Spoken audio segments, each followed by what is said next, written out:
Welcome to Vedamata TV. ఈరోజు వేదం గురించి కొన్ని విషయాలు తెలుసుకుందాం. విద్ అనే ధాతువు నుండి వేదం అనే పదం ఏర్పడింది. విద్ అంటే జ్ఞానం అని అర్థం. మనకి ఈ వేదాలు ఎలా లభించాయి? మన ఋషులు మునులు కఠోరమైన తపస్సు చేసి లోక కళ్యాణం కోసం ప్రసాదించిన జ్ఞానమే వేదము.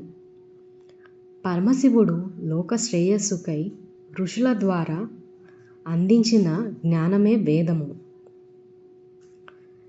ఈ వేదాలలో ఏముంది అంటే సృష్టికి సంబంధించిన రహస్యాలు, సంగీత జ్ఞానము, గ్రహ నక్షత్ర సంచార వివరాలు, విమానాల నిర్మాణము, నౌకాయాన నిర్మాణము, వ్యవసాయము, వైద్యము, శిల్పశాస్త్రము, వాస్తుశాస్త్రము, జ్యోతిష్య శాస్త్రము, రాజనీతి ధర్మాలు, ఇలా ఈ విధంగా అనేకమైన విషయాలు వేదాలలో ఉన్నాయి. వేదాలు 4 రకాలు: ఋగ్వేదము, యజుర్వేదము, సామవేదము, అథర్వవేదము.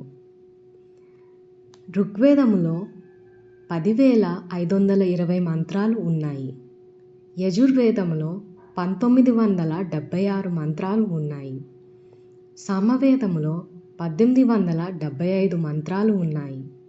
అథర్వవేదములో 5,977 మంత్రాలు ఉన్నాయి. 4 వేదాలు కలిపి 20,348 మంత్రాలు ఉన్నాయి. ఇంకా వేదానికి సంబంధించిన మరికొన్ని విషయాలు నెక్స్ట్ వీడియోలో తెలుసుకుందాం.